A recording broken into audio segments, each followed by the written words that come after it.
Good afternoon, everyone, and thanks for taking a couple minutes.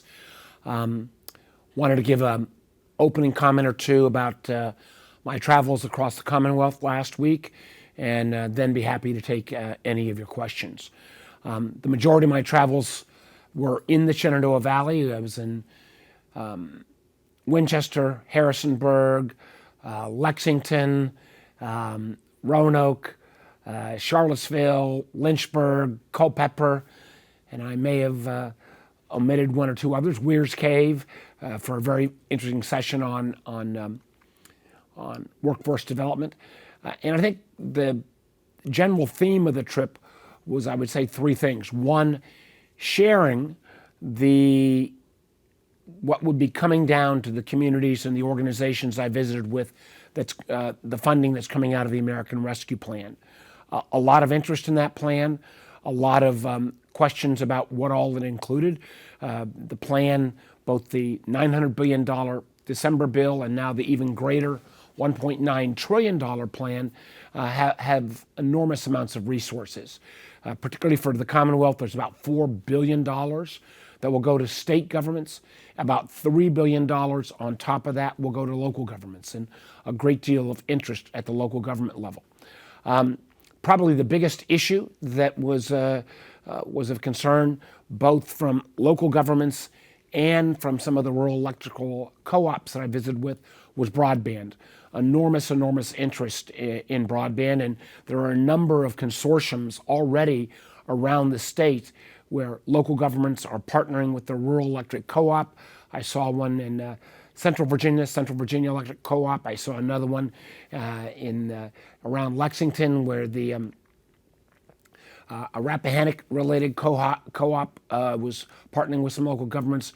Lots and lots of interest everywhere around Virginia, with the notion being that the money that were going to local governments, much of that could be used for broadband in the second round, because these monies will be split into two tranches. And there was a lot of interest, and I've been working with the governor's office saying, even if your broadband money may not be coming until 2022, is there a way to start that project earlier and have the state advance some of those monies? And I hope to have some more to say about that in the coming days. On top of the broadband discussions, there was also a great deal of interest in support for small business. We had a very fascinating session, particularly with minority-owned businesses in Lynchburg. COVID, we know, disproportionately hit Black and brown communities, not only on a healthcare basis, but also on an economic basis. We've lost 440,000 Black-owned businesses over the last 13 months.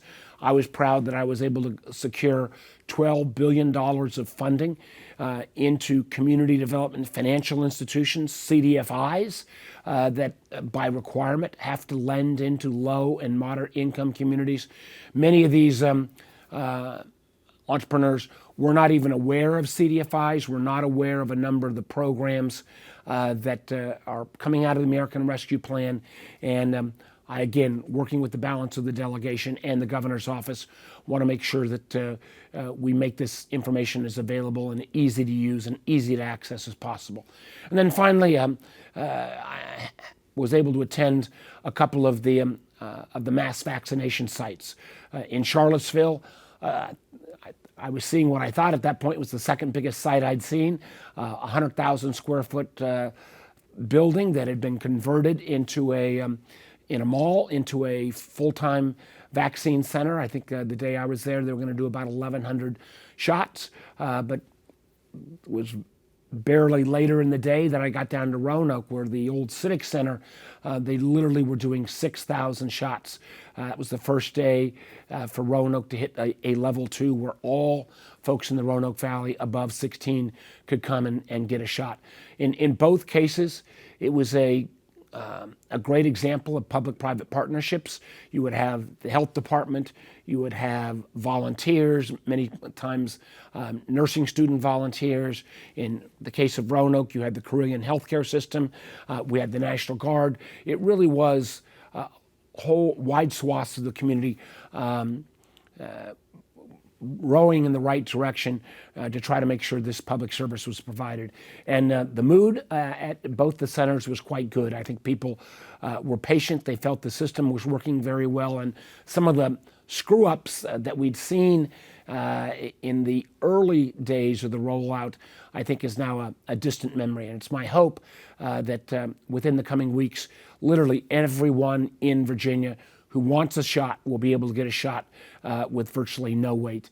Our challenge then as we get through this first wave is going to go back and try to, again, make the case to those Virginians who so far, for whatever reason, have chosen not to get vaccinated, to go ahead and get vaccinated. It not only, I can tell you as somebody who's been vaccinated over a month, it not only gives you a great deal of personal mental relief, but you also know that for your friends, family, and as you deal with people in your community, I think it's a sign of respect in terms of how you treat all of them. So why don't I stop at that point, and Val, I guess we've got a number of folks on the line and be happy to take some questions. Okay, the first question is from Michael at Virginia Public Radio.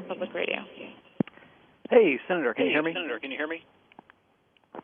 A bad echo. Yes, there is kind of a bad echo, but I'll try to ask my question anyway.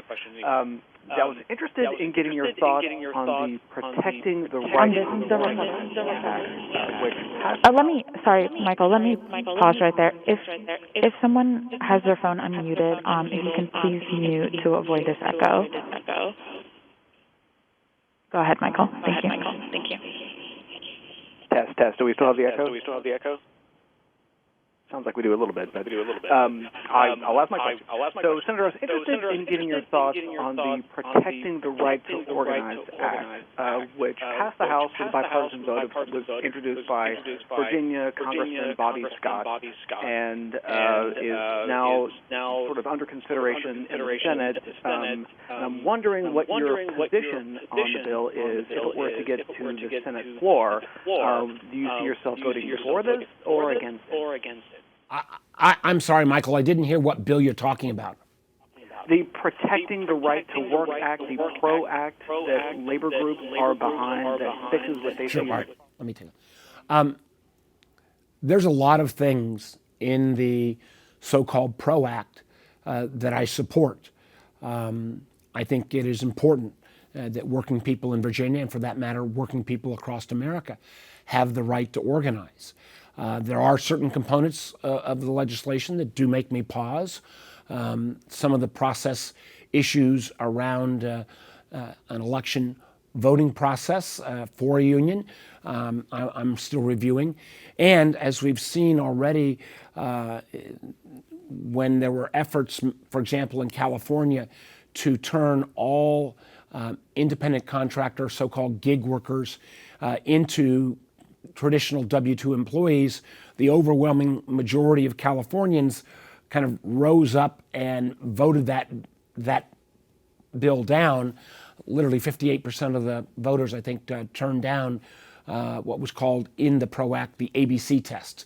So there are parts of the PRO Act that still has some concerns. It's one of the reasons why I have not chosen to co-sponsor the legislation. And so if it comes to the floor of the Senate, I'll be looking at ways that we might be able to improve that bill, because the overarching goal of having more people have the right to organize, having more Americans having their voice recognized and represented by a labor union, I think goes a long way towards making sure people get the fair pay and benefits they deserve. Okay, the next question will be from Tom Fitzgerald at WTTG.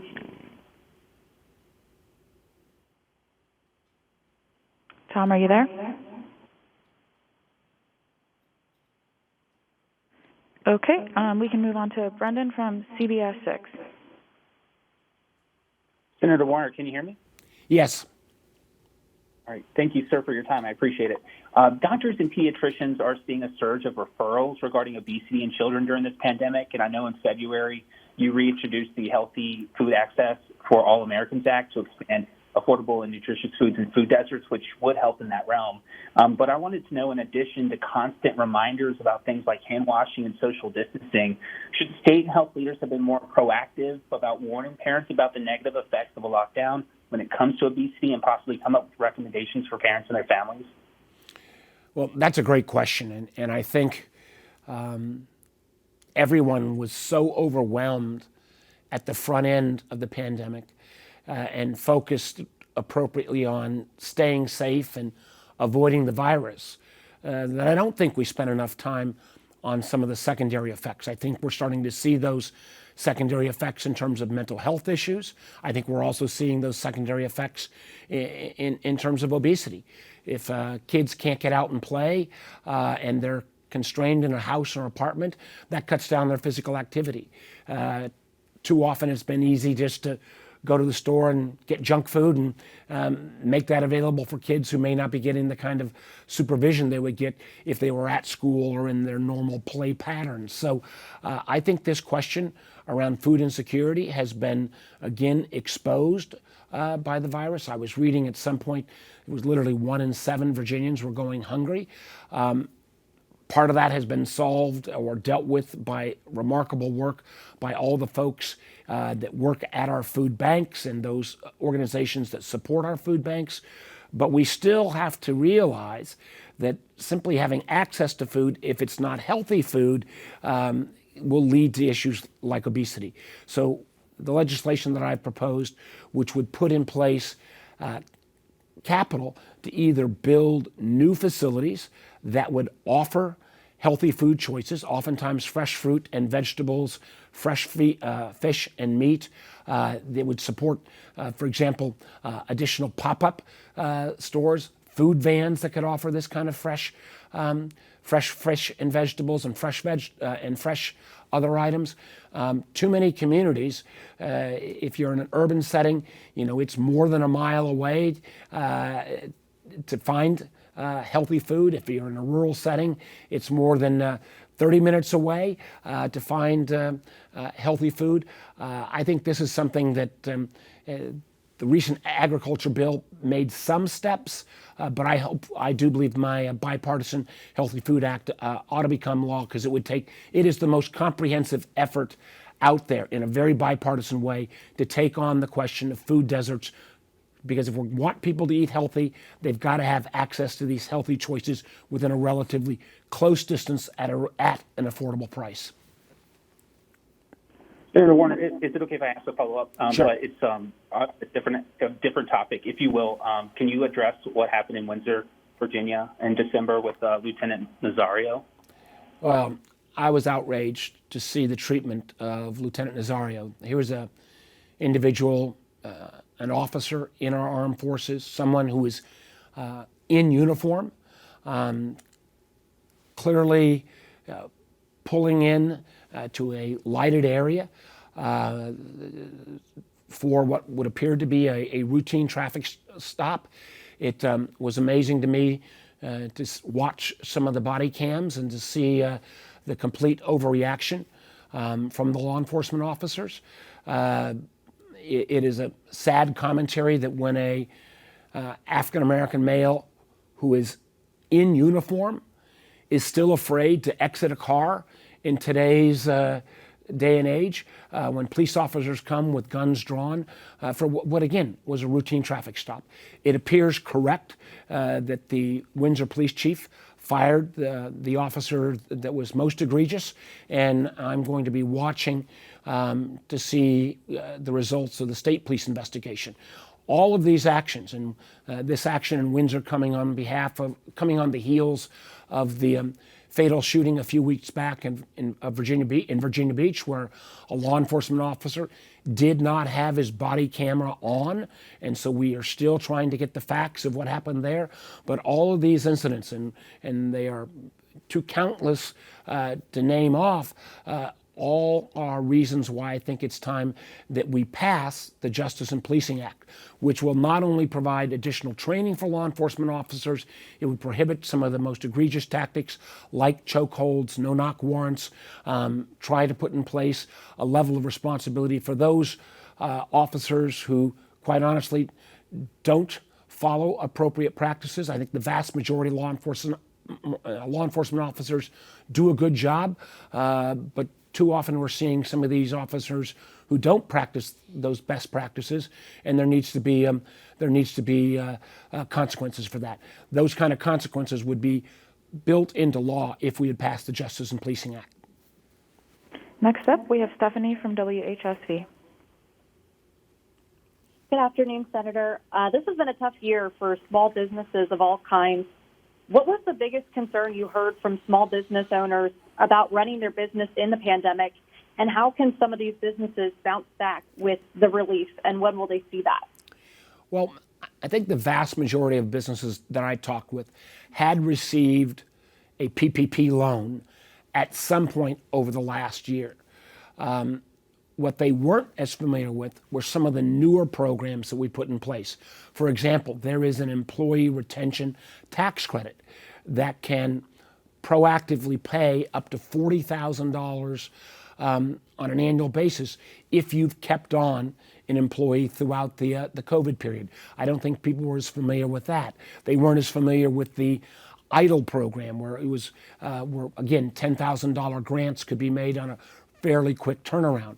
A lot of our restaurants who are having problems rehiring their workforce as people are making a decision about whether they want to come back to the hospitality industry. But many of our restaurants were not aware that in the last legislation there was $28 billion for the Restaurants Act, though that had been looked for a long time from our restaurant community. And while the applications are just now becoming open, there was a lot of interest in that part of the law. As well, those theaters and music venues who really have taken it the most on the chin, we finally funded something called Save Our Stages, $15 billion of funding there. So I think one of the things that we still could do a better job on, and I've been trying to work with the governor's office on this as well, is can we give a user-friendly master single source website where businesses or Virginians can come and find what programs are available, what's the application process, because it still is, I still think we could do a better job of getting this information out. I would say as well, though, that most businesses, they are seeing the light at the end of the tunnel. I think they're all hopeful that we will all get vaccinated and continue to wear masks these next couple of weeks so that by the time at least the middle of May comes, we can be looking at a much fuller reopening. Up next, we have Jackie from WRIC. Hey, thanks for doing this. I'm wondering if you support efforts at the federal level to end qualified immunity for law enforcement. Say again, Jackie? Yeah, I'm wondering if you support efforts at the federal level to end qualified immunity for law enforcement. Yeah. We're seeing the Virginia NAACP kind of put out a renewed push to do so in light of this Windsor traffic stop. Yeah, the Justice and Policing Act does make reforms to qualified immunity because we've seen too many times where a law enforcement officer, maybe a bad apple, ends up doing something wrong, and oftentimes they receive no sanction, and if they are sanctioned, they may be fired and simply drive down the road 30 miles and get rehired by another police department. That's not right. That's not fair. That's not good for the vast majority of law enforcement officers who do follow the law, and it's not good in terms of earning the trust of the public. And that's why the qualified immunity provision is scaled back in the Justice and Policing Act. Up next, we have Ben from VPM. Hi, Senator. Just a quick question. I wonder if you have any plans to weigh in on the Virginia statewide races at all, endorsements. Now, I've got a lot of friends running for all three of the statewide positions. I can remember years ago when The Democrats were hard pressed to even sometimes find candidates. I think we've got 9 running for lieutenant governor and 5 for governor, a couple for the attorney general. And so I've decided that I'm going to be not endorsing any of the statewide candidates and let the Democrats go ahead and sort that out in a primary, but then I will obviously get fully behind whoever we nominate. Just a quick follow-up question. Oh, sorry. Just a very quick follow-up question. What do you think the role is for Republicans in Biden's latest infrastructure bill? How should they be incorporated or involved, if at all? Well, my hope is that the president will reach out to my Republican colleagues. I still strongly believe there is interest in bipartisanship. My only hope is that my Republican friends, actually engage. I think they've said they want to support roads and bridges and tunnels. I would argue broadband is an absolutely essential piece of infrastructure in the 21st century. It is an economic necessity, not a nice to have. I know some of the programs that, in terms of, for example, support for caregivers, whether they be child care workers or whether it be support for folks who take care of our parents and grandparents in nursing homes. They may quibble over whether that's infrastructure, so call it by whatever name they want, but make a valid judgment of whether we ought to support those workers and support those professions, which obviously after this last year of COVID, I think in all of our minds are worthy of support and worthy of recognition. The next question is from Annie at WSLS. Hey, Senator Warner, thank you so much for your time today. So it seems, that with Congress heading back this week, that there's a number of bipartisan issues that you guys will be taking up, from the economy to potential gun reform. So are there any other issues you kind of hope to meet in the middle on with other Senate Republicans, other people in Congress that you want Virginians to know about? Absolutely appreciate that question. One of the things that I've been working on as chair of the Intelligence Committee is to look at the rise of China. And we see in China, and let me be clear when I talk about China, my beef is with the Communist Party of China. It's with President Xi Jinping. It is not with the Chinese people. It is not obviously with Asian Americans or Chinese Americans. But in the emergence of China, we see a nation that is almost as large economy as we have, a country that horribly mistreats many of its minorities, the Uyghurs, people of Hong Kong. We see a China that steals our intellectual property, estimates as much as $500 billion a year around the world of intellectual property stolen.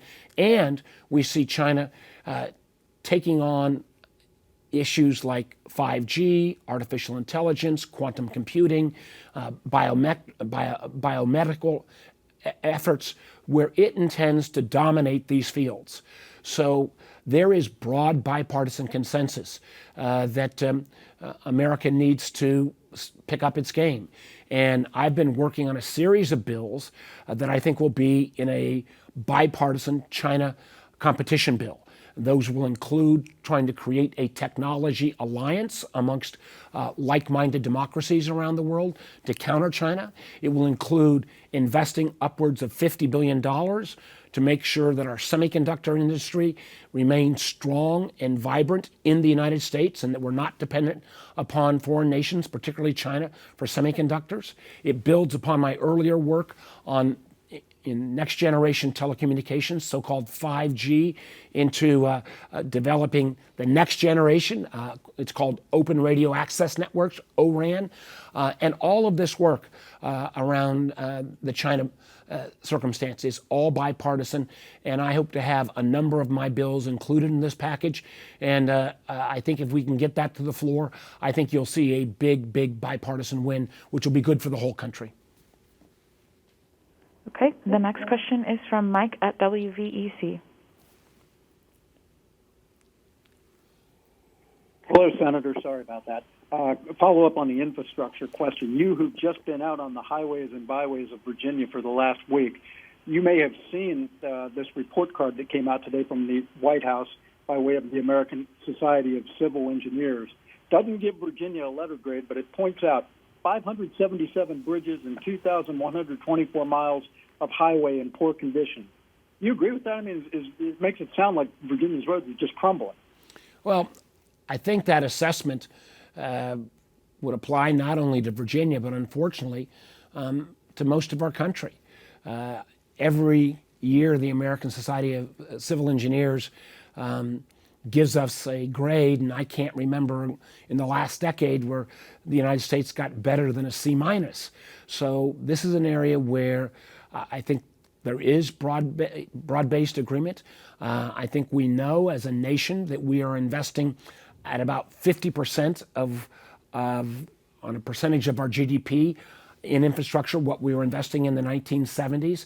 And in many ways, infrastructure, which was always our competitive advantage against other nations around the world, has unfortunately become a competitive disadvantage. And whether you're sitting in traffic trying to get through the bridge tunnel in Hampton Roads, whether you're sitting on 66 trying to get home in the evening, whether you're someone who takes their life in their own hands as they drive down 81 through the valley with the huge volume of 14-wheelers and big trucks on 81, or for that matter, if you just see the decaying nature of many of our water and sewer systems. This is an area where our continuing to push off the needed maintenance, needed improvement, affects our quality of life. It means we sit in the car longer, affects the quality of our commerce because it takes longer and more expensive to get goods to market. And quite honestly, it robs people of their choices. I mean, we've seen as Virginia has started to expand some of our rail service, how welcome that is. As I heard recently, some of the trains down to Roanoke are some of the most popular in the state at this point. So putting sizable, tangible, long-term capital investment into our infrastructure, the time has come. We heard about this during the last administration where every few weeks, then President Trump announced Infrastructure Week. It became a joke because there was never any there. So it is incumbent upon us, not saying everything in the Biden plan is perfect, and I intend to make some fairly dramatic changes in that plan, but doing nothing would be an option that would be a disaster for our country. Okay, those are all the questions we have for today, unless anyone on the line has any additional questions. I have a question. This is Amy Knowles with the Dogwood. Hey, Amy. Hey, I wondered if you could touch on broadband, Senator Warner, specifically how the ARP will expand those offerings in Virginia, what the timeline might be like, and what goes into prioritizing areas. Well, thank you for asking that, Amy. And we've talked about when you're, wide swaths of South Side not having broadband. I think good news is coming. The good news is in this last piece of legislation, I was able to secure $17 billion for broadband. $10 billion of that will go directly to the states with a great deal of flexibility. On top of that, the money that goes directly to state and local governments, that's $7 billion in total to the Commonwealth. Those funds, under appropriate circumstances, can be used for broadband as well. And what I saw on this trip was the number of particularly rural electric co-ops that a couple years back were not in the broadband business, who are now delivering high-speed fiber directly to the home with literally gigabit speeds. So you combine that fiber, you combine the fact that even our large carriers like Dominion are building more and more middle-mile fiber. You look at this additional funding that's come, and in President Biden's legislation, he puts forward another $100 billion directly for broadband. That may even be too much, but with what we've got already appropriated, what we've got in terms of the flexibility with state and local government, what we've got now in terms of new providers like electric co-ops providing this service, I think that the times of getting high-speed internet connectivity to virtually every home in Virginia is only a short time away. And we do know at this point, having broadband doesn't guarantee you success, but the failure of having broadband will mean that your community will not be able to prosper as well. Your kids won't have access to the kind of learning they should be able to do at home. You won't have access to telehealth. You won't have access to the ability to work from home. And as we've seen now, as people have been signing up for their COVID shots, without broadband, it's sometimes even hard to schedule an appointment because so many of those appointments are scheduled online. So I think if there was, again, one major message that came through loud and clear to me from this last trip, even when the subject matter was not broadband, people brought this issue up. They want broadband, and they want it now. Thank you. Thanks, everybody.